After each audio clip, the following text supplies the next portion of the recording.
The late afternoon sun cast long shadows across the quiet street as Judge Amara Williams turned her car into the familiar driveway. Her shoulders ached from sitting on the bench all day, listening to case after case. At 42 years old, she'd worked hard to get where she was. Being one of the youngest Superior Court judges in the county wasn't easy, but she loved her job. Most days anyway. Today had been particularly draining. 3 custody hearings, 2 criminal cases, and a stack of warrants that needed her signature before tomorrow morning. All she wanted now was to get inside, kick off her shoes, and maybe pour herself a glass of wine. She'd stopped at the grocery store on the way home, still wearing her jeans and a simple blue sweater. No point wearing her judge's robes to buy milk and bread. As she pulled up to her house, she couldn't help but smile a little. The mansion still felt surreal sometimes. She and her husband had saved for years to move into this neighborhood. Riverside Oaks was one of those places where the lawns were always perfect, and the houses looked like they belonged in magazines. Their daughter loved having her own room with big windows overlooking the garden. It was everything they'd dreamed of. Amara grabbed her purse and pushed open the car door. The evening air was cool and pleasant. She walked around to the trunk, thinking about what to make for dinner. That's when she heard it, the screech of tires. The sharp sound of car doors slamming. She looked up to see 2 police cruisers blocking her driveway. 2 officers were already out of their cars, and they were moving fast. Too fast. Their hands were on their belts near their weapons. Amara's stomach tightened. Something was wrong. "Ma'am, step away from the vehicle," one of them shouted. He was younger, maybe in his late 20s, with a crew cut and nervous energy. His partner was older, stockier, with dark hair and a thick mustache. Amara raised her hand slightly confused. "Officers, I live here. This is my home. Step away from the vehicle now," the younger one repeated, louder this time. His hand hadn't moved from his belt. She did as they asked, moving slowly away from her car. Her mind was racing. What was happening? Had something happened in the neighborhood? A break-in? She glanced at her house. Everything looked normal. "This is my house," she said again, keeping her voice calm and clear. Years of courtroom experience had taught her how to stay composed under pressure. "I'm Judge Amara Williams. I live here with my family." The older officer stepped closer. "We received a call about a suspicious person trying to break into this residence. We need to see some identification." Suspicious person? Amara felt a cold wave wash over her. She knew exactly what this was. She'd seen it happen to friends, read about it in the news, even presided over cases involving situations just like this. But experiencing it herself felt different. Surreal. Wrong. "Of course," she said, keeping her movements slow and deliberate. "My ID is in my purse. I'm going to reach for it now." "Keep your hands where I can see them," the younger officer barked. "Get on the ground," the older one added. Now, Amara blinked. "Excuse me?" "Officers, I just told you this is my home." "My identification is right here in my purse. I can show you. On the ground. We're not going to ask again." This wasn't real. It couldn't be.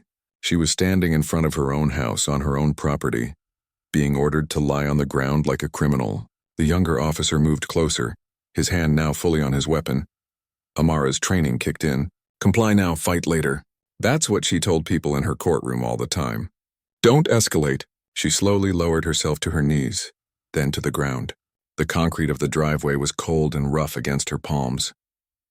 Her grocery bag sat by her car, forgotten. Within seconds, her arms were yanked behind her back. The metal handcuffs bit into her wrists. She heard the click, felt the pressure.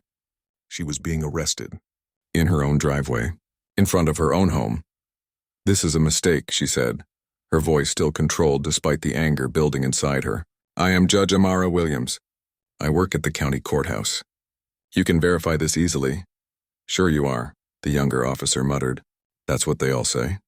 The older one was already on his radio calling for backup. Amara listened to him describe the situation, heard him say they'd apprehended a possible burglary suspect. Her mind caught on certain words, the way he described her, the assumption in his voice. She turned her head, uncomfortable on the hard ground, and saw her neighbors starting to emerge. Mrs. Patterson from next door standing on her porch with her hand over her mouth. The elderly couple from across the street watching from their window. A younger woman she'd only waved to before now holding up her phone. Recording. "Officers, please listen to me," Amara said louder now. "I am a Superior Court judge. I recognize your names from cases in my courtroom. Officer Daniels, you brought in evidence last month on a drug case. Officer Chen, I signed a search warrant for you just last week." She saw them exchange a glance. Something flickered in the older one's eyes. Uncertainty, maybe, but the younger one shook his head. "Nice try. We're going to need to verify your identity at the station." The station? They were actually going to take her to the station. Amara felt something crack inside her carefully maintained composure. Not fear. Not panic. Rage. Pure burning rage at the injustice of it all. She thought about all the times she'd sat on that bench, looking down at defendants in handcuffs. How many times had she wondered what led to their arrest? How many times had she assumed the officers had done their jobs correctly? And now here she was, face down on her own driveway, handcuffed like a criminal, while her groceries melted in the evening heat. More neighbors appeared. She could hear their whispers, see their phones pointed in her direction. This would be online within minutes. Her daughter's friends would see it. Her colleagues. Everyone would know that Judge Amara Williams had been handcuffed outside her own home. A third police car pulled up. This one moved more slowly, parking carefully behind the others. The door opened and a woman in a sergeant's uniform stepped out. She was tall, with graying hair pulled back in a tight bun. Sergeant Torres. Amara recognized her immediately. She'd testified in Amara's courtroom at least a dozen times. Torres walked toward the scene, her eyes scanning everything. The handcuffed woman on the ground.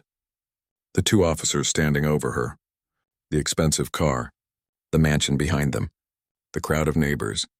Her expression changed as she got closer, as she saw the face of the woman in handcuffs. Amara watched as Torres's eyes went wide. Watched as the color drained from her face. Watched as recognition and horror mixed together in her expression. "Oh no," Torres whispered. Then louder, her voice sharp with authority. "Get those handcuffs off her right now." The two officers froze. "I said now." And just like that, everything changed. The younger officer, Daniel, stared at his sergeant like she'd just spoken in a foreign language. His hand stayed frozen at his sides. Chen, the older one, looked between Torres and the woman on the ground, his face going pale.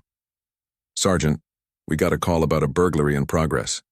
Daniel started to explain, his voice uncertain now. "We were just doing our job and I don't care about the call right now." Torres cut him off, her voice tight. "Do you know who this is?" Both officers looked down at Amara, really looked at her this time.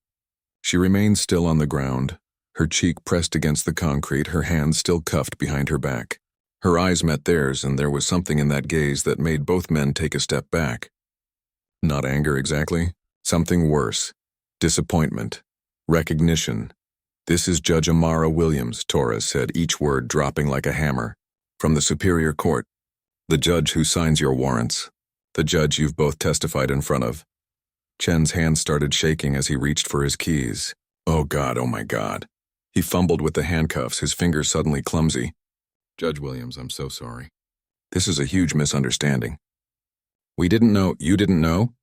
Amara's voice was quiet as the cuffs came off, but it cut through the air like a blade. She sat up slowly, rubbing her wrists where red marks were already forming. "I told you who I was. Multiple times." Daniels tried to help her stand, but she pulled away from him. She got to her feet on her own, brushing off her jeans with as much dignity as she could gather. Her knees hurt. Her wrists throbbed. But worse than any physical pain was the humiliation burning in her chest. Around them, the crowd of neighbors had grown. At least 15 people now lined the sidewalk and stood on their porches. Phones were everywhere, recording every second. Amara could see the younger woman from down the street holding her phone up high to get a better angle. This was already online. Probably already going viral. Torres stepped closer, her voice dropping lower. "Judge Williams, I'm so deeply sorry about this. If we could just go inside and discuss what happened." "No." Amara's voice was firm. She looked around at all the watching eyes, all the recording phones. "We're not going inside. Whatever needs to be said can be said right here, in front of everyone. I want this documented. I want witnesses." She turned to face Daniels and Chen directly. Both men looked like they wanted the ground to swallow them whole. Good. Let them feel uncomfortable. Let them feel a fraction of what she'd just experienced. "I want your badge numbers," she said. "Both of you!" And I want a full incident report filed tonight. Chen pulled out his notebook with trembling hands and started writing down his information. Daniels did the same, though he couldn't seem to meet her eyes. We were responding to a 911 call, Chen said, his voice desperate to explain. A neighbor reported seeing someone suspicious trying to break into this house. We were just following protocol. Protocol! Amara's voice rose slightly. What protocol says you handcuff someone on their own property after they've identified themselves? What protocol says you ignore everything a citizen tells you and throw them to the ground? You reached for your purse, Daniels said weakly. We thought you might have a weapon.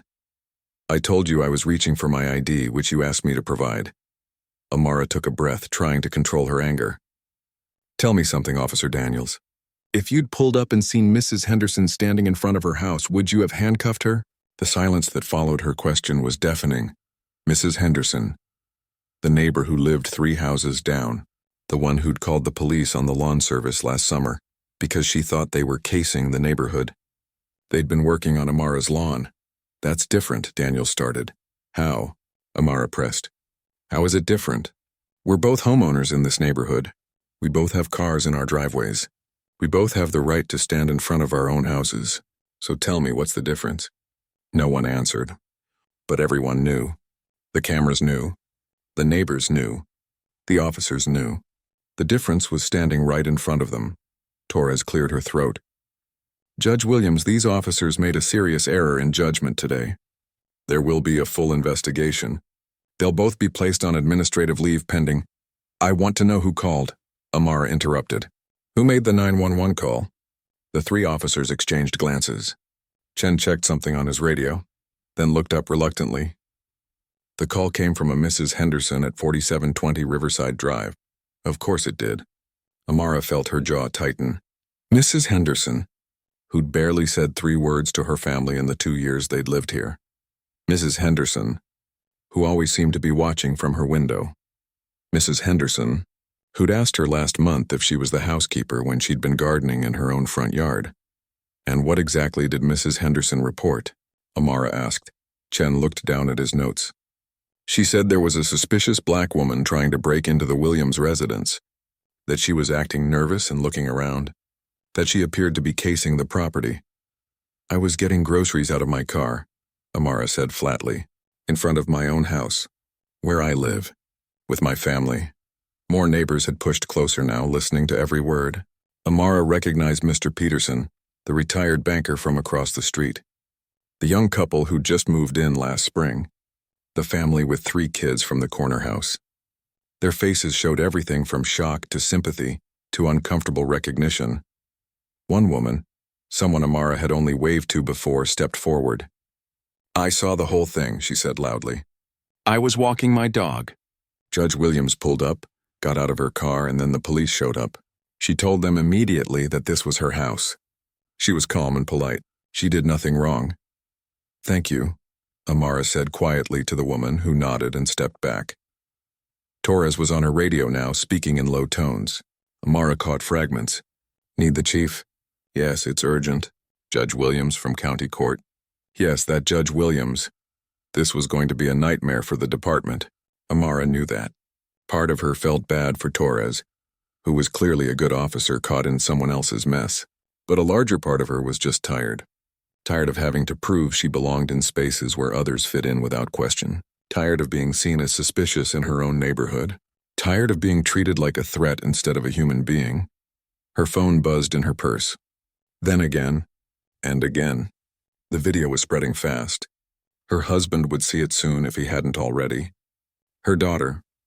Her colleagues at the courthouse. The lawyers who appeared before her. Everyone would see her handcuffed on the ground like a criminal. Is there anything else? She asked Torres, her voice heavy with exhaustion now. Torres shook her head. No, Your Honor, again, I'm so sorry this happened. You'll receive a full copy of the incident report within 24 hours. And please, if you need anything. What I need, Amara interrupted softly, is for this to never happen to anyone else. But we both know it will. She turned away from the officers and walked to her car. Her groceries were still there, the ice cream probably melted by now. She gathered the bags slowly, deliberately. The officers stood awkwardly by their cars, not sure if they should leave or stay. The neighbors began to disperse, though the phones were still recording. As Amara walked toward her front door, she noticed Mrs. Henderson's curtains were drawn tight now. No surprise there. The woman who'd been so concerned about suspicious activity was now hiding in her house. Amara's hands shook as she put her key in the lock. Only then, with her back to everyone, did she let herself feel it all. The fear she'd pushed down, the humiliation, the anger, the bone-deep exhaustion of having to be perfect just to be treated as equal. She stepped inside and closed the door behind her, leaning against it for a moment. Through the window, she could see the police cars finally pulling away. The show was over, but for Amara, everything was just beginning. The house was quiet when Amara walked in, but she knew it wouldn't stay that way for long. She set the grocery bags on the kitchen counter and stood there for a moment, staring at nothing. The melted ice cream leaked through its container. She should clean it up. She should put the groceries away. She should do something. But she just stood there, her wrists still aching, her mind replaying everything that had just happened. Her phone rang, then rang again. Text messages started pouring in. She pulled it out and saw the notifications flooding her screen. 12 missed calls, 47 text messages, and climbing. She scrolled through them with numb fingers. Friends from law school, fellow judges, lawyers she worked with, even her sister calling from 3 states away. But the one that made her heart sink was from her daughter's number. "Mom, are you okay? Everyone at school is sharing a video." Before she could respond, the front door burst open. Her husband rushed in, his tie loosened, his briefcase forgotten in the car. Raymond was a civil rights attorney, usually calm and measured in every situation. But right now his eyes were wild with worry and rage. "I saw it," he said, crossing the room to her in 3 long strides. "Someone from my office sent me the video. Amara, what happened? Are you hurt?" She meant to tell him calmly. She'd rehearsed it in her head during the short walk from the driveway to the door, but when he wrapped his arms around her, something broke. The tears came before she could stop them. Not loud sobs, just silent tears that streamed down her face as she pressed against his chest. "They handcuffed me," she whispered, "in our driveway. I told them who I was and they didn't care." Raymond held her tighter and she could feel the tension in his body. He was angry, furious. She knew that tone in his breathing, that set to his shoulders. He'd built a career defending people who'd been treated exactly like this. But this was different. "This was his wife. We're suing," he said, his voice hard. "The department, the officers, the city, all of them. This is racial profiling, unlawful detention, violation of your civil rights." "I know what it is." Amara pulled back, wiping her eyes. "I'm a judge, remember? I see these cases all the time. Then you know we have to act. This can't just slide by." Amara moved to the kitchen sink and splashed cold water on her face. Through the window, she could see neighbors still lingering outside, talking in small groups. The street looked the same as always. Beautiful houses, perfect lawns. But something had shifted. She'd never be able to look at this neighborhood the same way again. "Where's Jade?" she asked, suddenly panicked. Their 15-year-old daughter should have been home from school by now, at basketball practice. But she's seen the video. Half the school has seen it. Raymond ran his hand over his face. "She called me crying. Asked me if you were going to jail."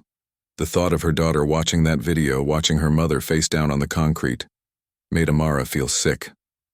Jade was at that age where everything felt bigger than it was, where embarrassment could feel like the end of the world. How was she supposed to explain this to her child? How was she supposed to make it okay when it wasn't okay? Raymond's phone rang. He glanced at it and frowned. "It's Chief Patterson." "The police chief." "Don't answer it," Amara said quickly. "Not yet. I need to think." But Raymond was already swiping to answer, his lawyer instincts kicking in. "This is Raymond Williams." "Yes, Chief, I'm aware of what happened. No, actually, it's not a good time to discuss this. My wife will decide when and if she wants to meet with you." Amara walked to her home office while Raymond handled the call. She sat down at her desk and opened her laptop. The doorbell camera had captured everything. She watched the footage once, then twice, watched herself pull into the driveway, watched the police cars arrive, watched the whole terrible scene unfold from a different angle. She also pulled up the neighbors' videos that were already online. Someone had posted it to social media with the caption, "Judge handcuffed at her own home." It had been shared thousands of times already. The comment section was a war zone. Some people were outraged on her behalf. Others were making excuses for the officers. A few were saying horrible racist things that made her stomach turn. This was her life now. Public property, a viral moment, a case study in everything that was wrong with the system she'd sworn to uphold. Raymond appeared in the doorway, his phone still in his hand. Patterson wants to meet tomorrow. He's putting both officers on administrative leave and starting an internal investigation. That's standard procedure, Amara said quietly. It doesn't mean anything will actually happen. Then we make sure something happens. Amara, you have power here. You're not just another victim. You're a superior court judge. You have resources, connections, a platform, and that's exactly the problem, she interrupted, turning to face him. If I come down hard on this, if I sue, if I push for charges, what does that look like? A judge using her position to go after police officers? Don't you think their lawyers will spin it that way? Raymond crossed his arms. So what, you just let it go? You let them get away with it? I didn't say that. Amara stood up and paced the small office. But I have to be smart about this. Every decision I make from here affects not just me, but every case I preside over. Every officer who has to testify in my courtroom.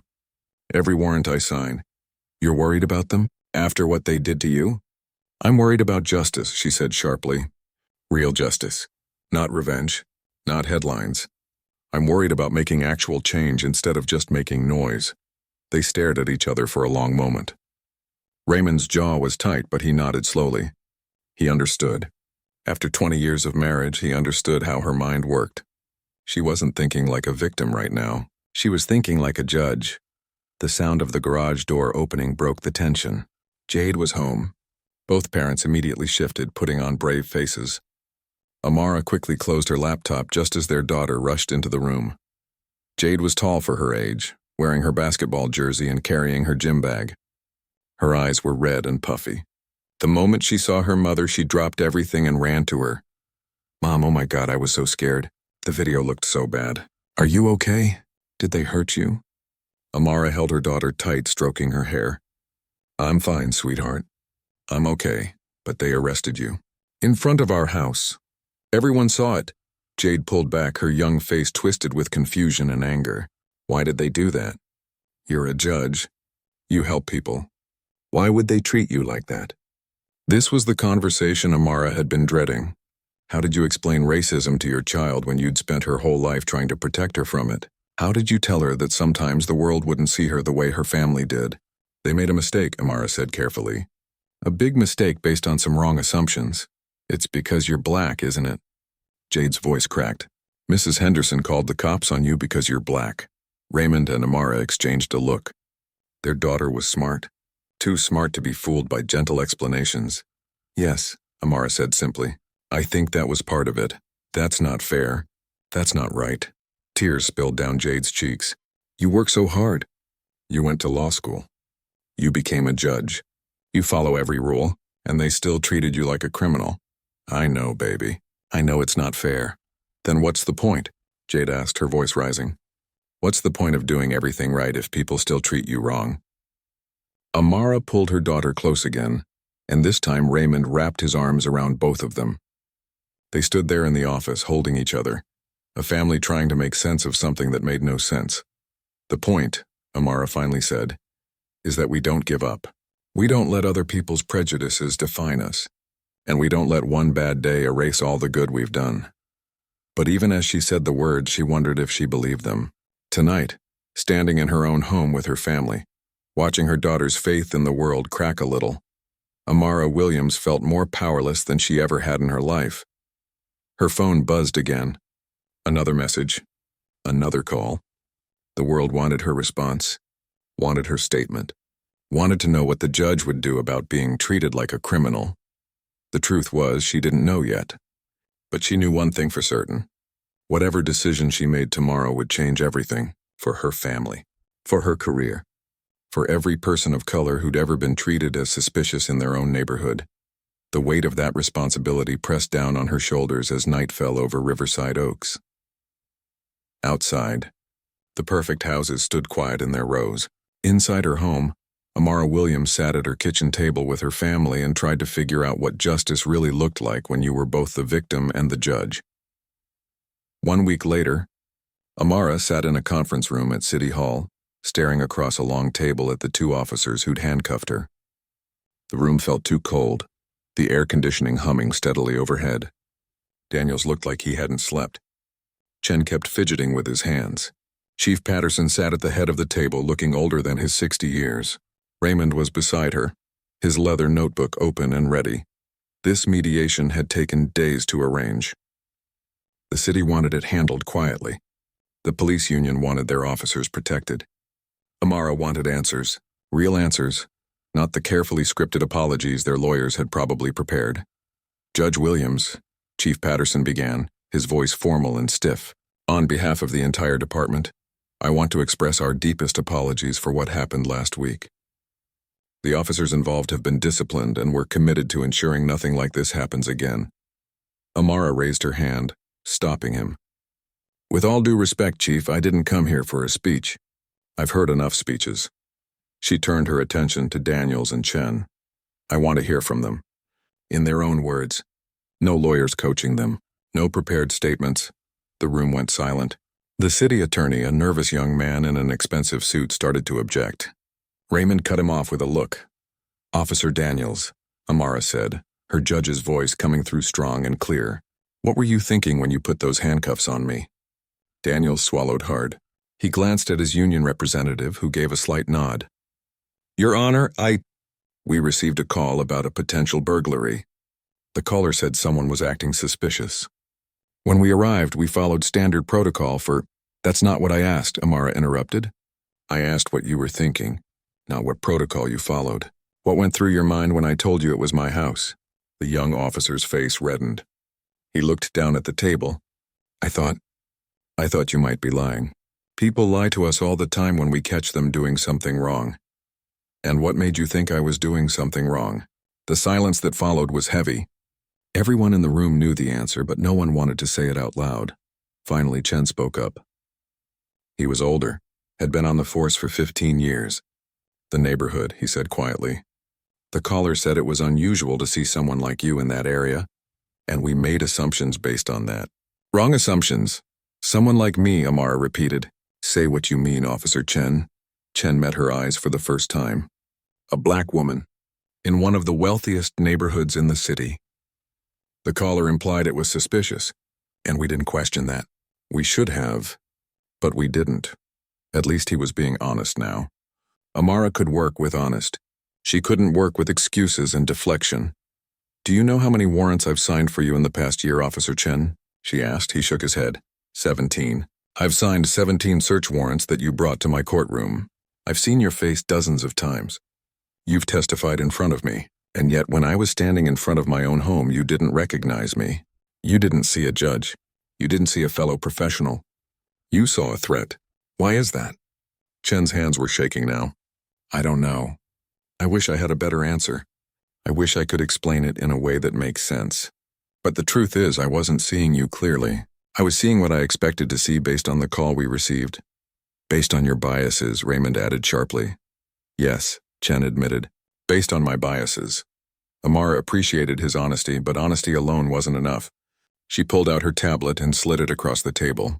On the screen was a document she'd been working on all week. This is a record of every suspicious person call made in Riverside Oaks over the past 3 years, she said. 47 calls total.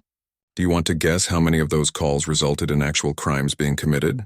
Chief Patterson leaned forward to look at the document. His expression grew grim.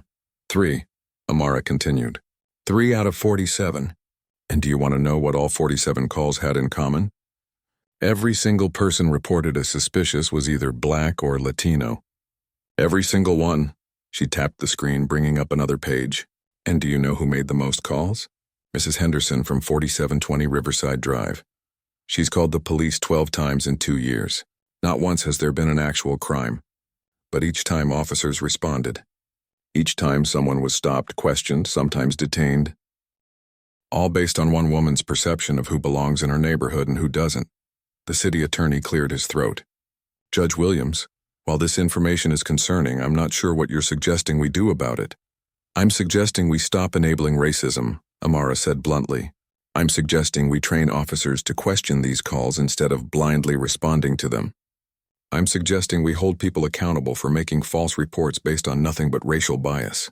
We can't just ignore 911 calls, Chief Patterson argued. What if one of those calls is legitimate? Then respond, Amara shot back. But respond appropriately. Send an officer to check, fine. But don't send 2 cruisers. Don't approach with weapons ready. Don't immediately assume the worst.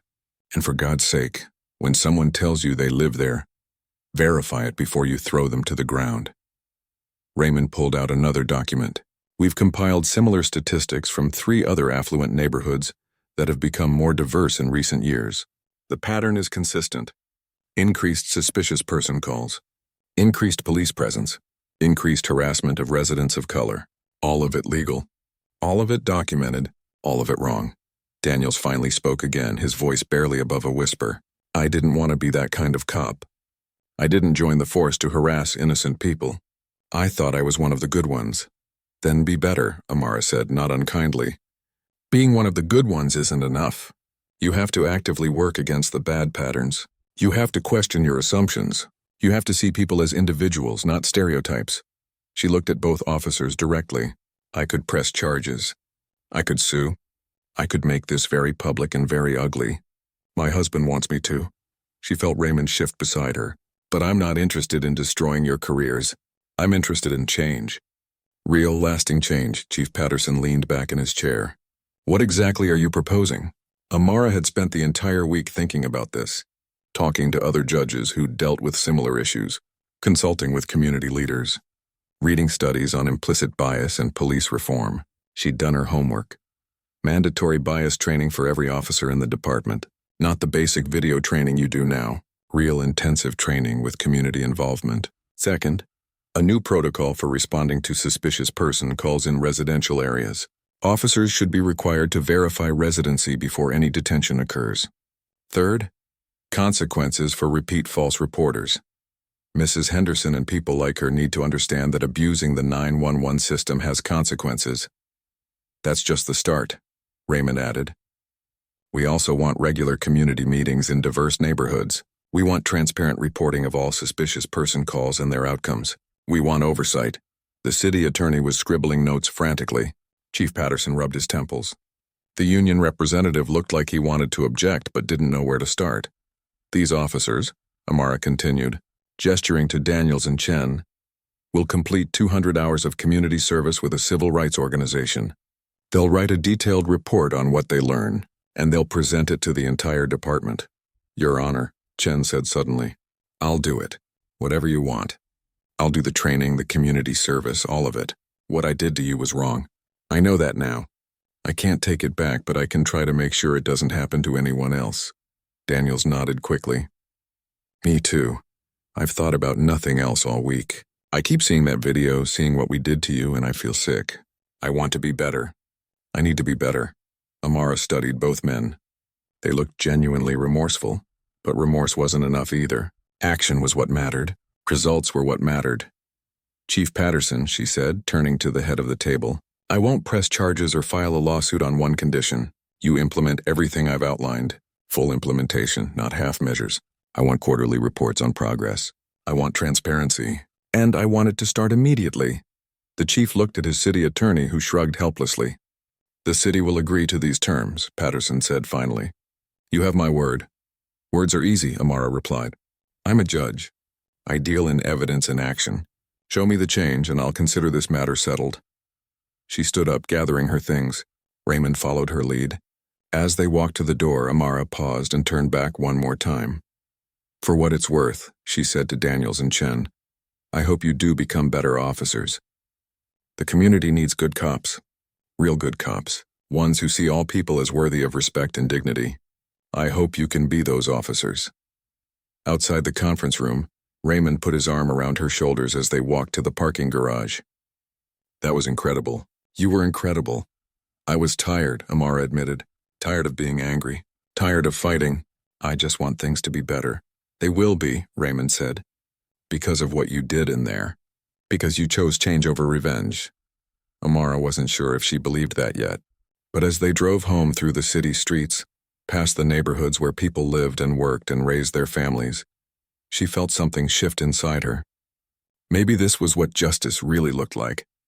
Not perfect, not instant, but possible. 6 months had passed since that terrible evening in her driveway, and Amara barely recognized the city anymore. Or maybe she was the one who'd changed. Either way, something fundamental had shifted in the weeks and months following her confrontation with Chief Patterson. The first training session had been rough. Amara attended as an observer, sitting in the back of the police academy auditorium while 100 officers filed in. She'd seen the uncomfortable glances, heard the whispered comments. Some officers looked angry about being there. Others looked embarrassed. A few looked genuinely interested in learning something new. Officer Chen had been in the front row taking notes like his life depended on it. Daniel sat beside him, looking smaller somehow than he had that day in her driveway. The trainer was Dr. Phillips, a clinical psychologist who specialized in implicit bias. She didn't pull punches. She showed videos of traffic stops, of arrests, of everyday interactions between police and civilians. She made the officers examine their own reactions, their own assumptions. It was uncomfortable to watch. That was the point. During a break, Chen had approached Amara. "Your Honor, can I speak with you for a moment?" She'd nodded, curious about what he wanted to say. "I've been doing my community service at the Civil Rights Coalition downtown," he began, his hands stuffed awkwardly in his pockets. "Working with kids who've had bad experiences with police, hearing their stories. And I just wanted you to know that I get it now. I understand what I took from you that day. It wasn't just your dignity. It was your daughter's sense of safety, your family's peace of mind, your trust in the system you serve." Amara had studied his face, looking for signs of performance, of false sincerity, but his eyes were clear and earnest. "What changed?" she asked. "There was this kid, maybe 13 years old. He told me about getting stopped on his way home from school. The officer searched his backpack, questioned him, made him sit on the curb for 20 minutes while they ran his name. All because he was walking through a nice neighborhood with his hood up." The kid's voice shook when he told the story. "He said he doesn't feel safe anywhere now, not even on his own street." Chen's voice cracked slightly. "I realized I've probably been that officer. Not to that kid specifically, but to others like him. How many people have I made feel unsafe just by doing my job the way I was taught? How many lives have I impacted without even knowing it? And now you know," Amara said quietly. "The question is, what are you going to do with that knowledge? Be different, do better. Call out other officers when they're making the same mistakes I made." He met her eyes directly. "It's not enough, I know, but it's a start." That conversation had stayed with Amara for weeks. It was easy to paint people as monsters, to divide the world into good guys and bad guys. It was harder to recognize that most people were somewhere in between, capable of both harm and growth. The changes at the department came slowly at first, then picked up momentum. The new protocol for suspicious person calls required officers to verify identification and residency before any detention could occur.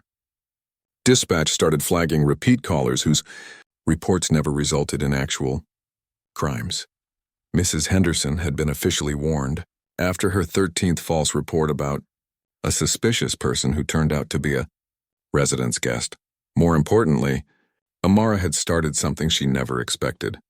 Other judges had reached out, sharing their own experiences with bias and discrimination. Together, they'd formed a task force to examine racial disparities in the justice system. Not just in policing, but in sentencing, bail decisions, and jury selection. It was during one of these task force meetings that Amara received an unexpected visitor. Sergeant Torres knocked on her chamber's door one afternoon holding a folder full of papers. "Your Honor, do you have a minute?" Amara gestured for her to sit. They hadn't spoken much since that day, though Torres had sent a heartfelt letter of apology a few weeks after the incident. "I wanted to show you something," Torres said, opening the folder. "These are the department's statistics for the past 6 months. Suspicious person calls are down 40% in diverse neighborhoods. Use of force incidents are down 30% overall. And we've had 0 complaints about racial profiling since the new training protocols were implemented." Amara studied the numbers, letting herself feel a cautious sense of satisfaction. "That's good. That's really good. It's because of you," Torres said. "What you did, how you handled it. You could have destroyed those officers' careers. You could have made this a circus. Instead, you used it to make actual change. A lot of us on the force are grateful for that. Even if it was uncomfortable to face. Change usually is uncomfortable, Amara replied. But necessary things often are. That evening, Amara sat at the dinner table with her family. Jade was animated, talking about her basketball team's winning streak. Raymond was grilling steaks outside, the smell drifting through the open windows. Everything felt almost normal, almost like that terrible day had never happened. But it had happened. And in some ways, Amara was grateful for it, not grateful for the trauma or the humiliation, but grateful for the clarity it had given her about what mattered and what needed to change. "Mom," Jade said suddenly, putting down her phone, "my civics teacher wants to know if you'd come speak to our class about criminal justice reform. We're doing a unit on it." Amara raised her eyebrows. "And you want me to come? I thought having your mom at school was social suicide." Jade rolled her eyes but smiled. "Normally, yeah. But after what happened, some of the kids were asking me about it, about what you did to make things better. And I told them you didn't just complain or cry about it. You actually did something, so now they want to hear from you." Something warm spread through Amara's chest. Her daughter was proud of her. After everything, after the embarrassment and the viral video and the painful conversations, Jade was proud. "I'd love to speak to your class," Amara said. The next week, Amara found herself standing in front of 30 high school students telling her story. She didn't sugarcoat it. She told them about feeling afraid on her own property, about the humiliation of being handcuffed while her neighbors watched, about the anger and the hurt and the difficult decision about what to do next. The easy thing would have been to lash out, she told them. To seek revenge, to use my position to punish the people who hurt me. And part of me wanted to do exactly that. "So why didn't you?" a boy in the back asked. "Because revenge doesn't change systems. It just satisfies ego. I wanted something bigger than my own satisfaction. I wanted to make sure what happened to me wouldn't happen to someone else. Especially someone without my resources, without my platform, without my ability to fight back." A girl near the front raised her hand. But did it work? Did things really change? Amara thought about the statistics Torres had shown her, about Chen working with kids at the Civil Rights Coalition, about Daniel speaking at community meetings about recognizing bias, about the new protocols and training sessions and oversight committees. Yes, she said honestly. Not perfectly. Not completely. But yes, things changed. Because change doesn't happen all at once in some big dramatic moment. It happens in small steps, in policy adjustments, in individuals choosing to be better than they were yesterday. After the class, several students lingered to ask questions. Jade hung back, watching her mother with something that looked like admiration. When the last student left, she walked up and hugged Amara tight. "You're pretty cool, Mom, even if you are old." Amara laughed. "Thanks, I think." That night, she had to sign warrants as she did most nights. The stack was thick. Routine requests for search warrants, arrest warrants, court orders. She went through them carefully as always, reading every detail. Then she came across a familiar name. Officer Chen was requesting a search warrant for a drug investigation. Amara read through his documentation. It was thorough, detailed, properly formatted. The probable cause was clear. Everything was by the book. She signed it without hesitation. The next morning, Chen appeared in her courtroom for a different case.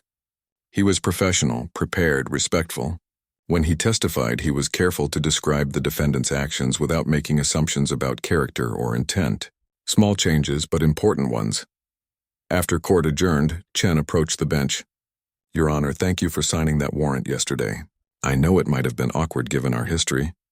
"Officer Chen," Amara said, gathering her papers. "We don't have a history. We had an incident. You've worked hard to learn from it and change your approach. That's all I ever asked for. Now you're just another officer doing his job, and I'm just a judge doing mine." He nodded, relief evident on his face. As he turned to leave, Amara called after him. "Officer Chen, keep up the good work. With the kids at the coalition. That matters more than you probably realize." He smiled, a real smile this time, and left the courtroom. Amara sat back in her chair looking around the empty courtroom. This was her domain, her place of power. But it wasn't about power anymore, not really. It was about fairness, about justice that actually meant something, about creating a system where everyone, regardless of color or background or neighborhood, was treated with dignity and respect. Was the system perfect now? No, would there be more incidents, more mistakes, more moments of bias and prejudice? Probably. But things were better than they had been 6 months ago. And if they could get better once, they could get better again. That evening, Amara drove home through Riverside Oaks. Mrs. Henderson was outside watering her garden. When she saw Amara's car, she paused and gave a small wave. It wasn't much. It wasn't an apology or a profound moment of understanding, but it was acknowledgement. It was something. Amara waved back and pulled into her driveway, the same driveway where everything had changed 6 months ago. She got out of her car slowly, looking at the spot where she'd been forced to the ground. It didn't hurt as much to remember now. Inside, her family was waiting. Her daughter was doing homework at the kitchen table. Her husband was reading case files on the couch. This was her life, her home, her place in the world, and nobody could take that away from her. Not with handcuffs. Not with assumptions. Not with bias or prejudice or fear. She belonged here. She'd always belonged here. And now, finally, everyone knew it.